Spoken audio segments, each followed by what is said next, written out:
Permasalahan pertambangan tidak mungkin bisa diselesaikan dalam durasi tayangan yang hanya 1 jam. Akan tetapi jalur SMS terus akan bisa menerima. Gubuk rembuk ini bagian jaring komunikasi antara pejabat barek rakyat. Mungkin komunikasi buntu di tingkat kabupaten kota, jalur SMS sampaikan informasinya dan kami tanggung. Nama kami jamin, nama dan nomor handphonenya tidak akan terekspos keluar. Kita akan kembali ke jenengan Pak Didi. Tanggung jawab masyarakat dan pemerintah ketika telah terjadi yang namanya penambangan, alamnya bagaimana Pak? Monggo. Jadi Cak Brio, tanggung jawab dan kewajiban daripada penambang itu untuk selesai tambang itu ada yang namanya reklamasi Cak Brio. Reklamasi. Jadi sebelum mereka melakukan penambangan, kita sudah jamin bahwasanya akhir tambangnya nanti cara mereklamasinya seperti apa, berapa biaya yang diperlukan. Terus setelah selesai tambang itu nanti lahannya digunakan untuk apa lagi? Gitu ya. Iya. Ada komunikasi dengan SKPD lain berarti Pak? Iya.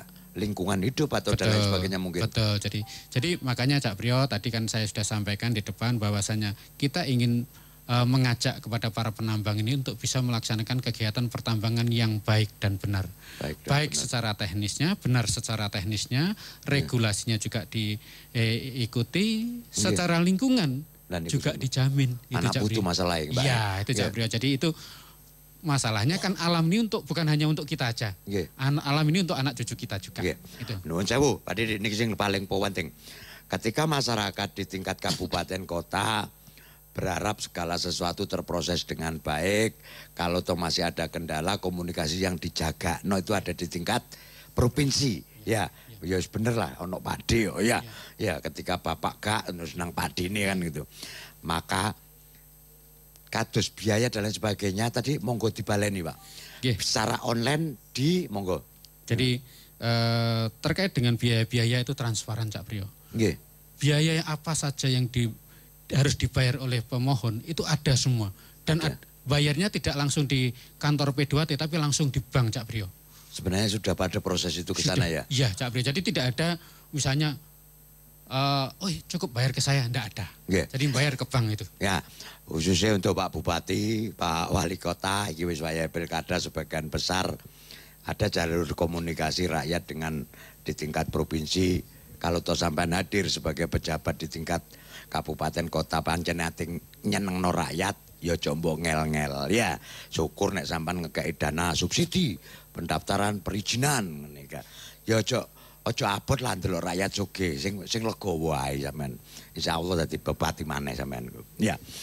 Pak, ini Pak, kami berkeinginan sampean mengundang untuk masyarakat bergabung melihat memantau webnya tadi Pak. Monggo Pak, langsung itu kameranya yang sana Pak. Monggo. Ya. Jadi dulur-dulur untuk proses itu bisa dilihat di webnya Pelayanan Perizinan Terpadu Provinsi Jawa Timur atau bisa masuk ke lewat jawatimur.go.id. Nanti di sana akan juga ada di pelayanan perizinan dan akan langsung ke sana. Semua persyaratan ada di sana, semua prosedur ada di sana. Itu Cak Brio. Ngoten ya. Artinya ada jalur kayak Pak. Dari SKPD seperti ini, kira-kira kebijakan Pak D yang ada diterjemahkan di tingkat biro monggo. Jadi ngene Cak Brio. Perizinan ini kebijakannya Pak D Karwo, Gus Ipul itu membantu masyarakat kecil.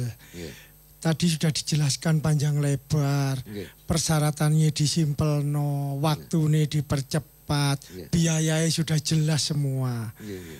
Terutama untuk menyambung teman-teman yang tadi telepon, SMS, ini nanti terima kasih kita. Rekap kami kirim ke jenengan. Ya, nanti sebagai bahan evaluasi kami juga ke teman-teman SKPD lain. Ada berapa SKPD Pak di Biro SDA itu Pak? Ada 8 SKPD Pak. Yang menyangkut perkebunan, pertanian, kehutanan, ESDM, terus ketahanan pangan, di sana ya. Soge Pak. Seluruh SMS akan disalurkan ke teman-teman Betul, dulur-dulur ya. ya, Pak ya. Nanti akan kita evaluasi kembali apa masukan dari masyarakat, khususnya masyarakat yang memohon izin ini. Pak Nun Sewu ini, masyarakat juga pengen tahu juga jawaban dari jenengan mewakili dari pemerintah provinsi dan Biro SDA. Kalau tuh ada kebuntuan tuh keberatan nggak mengkomunikasikan dengan kabupaten kota, Pak? Monggo, Pak. Ini. Oh ya tidak, Cak Priyo. Misalkan masalah rekomendasi, kok lama di kabupaten, ya kita jaring komunikasi, kita surati Pak Bupati atau dinasnya. Bisa dinasnya atau teman-teman SKPD yang lain juga disusuli per telepon. Kok suwe gak dijawab rekomendasi. Gitu ya. Rekomendasi iku supaya pelayanan perizinan yang dilakukan oleh provinsi gak mandek. Masyarakat itu biar seneng. Artinya tidak ada kata wis garuh gitu ya. Tetap. Begitu juga di Dinas Pertambangan Pak ya. Masyarakat masih bisa mengakses ke lembaga jenengan ya Pak ya. Untuk bisa bertanya-tanya, golek info dan lain sebagainya. Iya, jadi Cak Priyo semenjak perizinan itu masuk di ESDM. ESDM itu mengorbankan satu ruangan Pak Priyo. Untuk menerima masyarakat dengan kondisi yang sangat nyaman, tempat duduk yang empuk. Itu. Satpol PP ini brengosnya kongerok. Sangar-sangar ya. Tekon desa kumus-kumus. Ada apa? Ini. Jadi bukan hanya itu aja. Jadi Pak D sama Gus Ipul ini memberikan perhatian yang sangat besar terkait dengan pertambangan. Jadi kita itu sampai diberikan terobosan, diberi personil yang fresh graduate Cak Priyo. Bahasa angel ya. Gak gemen-gemen kasaran ini. Jadi dikai ahlinya yang baru lulus. Jumlahnya ada 20 orang. Itu untuk memproses perizinan itu supaya cepat itu Cak Priyo. Terus alatnya juga gitu Cak Priyo. Alatnya jaluk ini Pak D itu ya langsung dituruti. Jadi perhatiannya sangat besar Cak Priyo. Kabar dari provinsi seperti itu bagaimana dengan kabupaten kota? Saatnya kita berpikir jangan bangga apabila warga itu berangkat dari TKI. Jangan bangga warganya berangkat urbanisasi. Lahir di situ, besar di situ, kaya di situ, sukses di situ, makmur di situ. Makmurnya desa.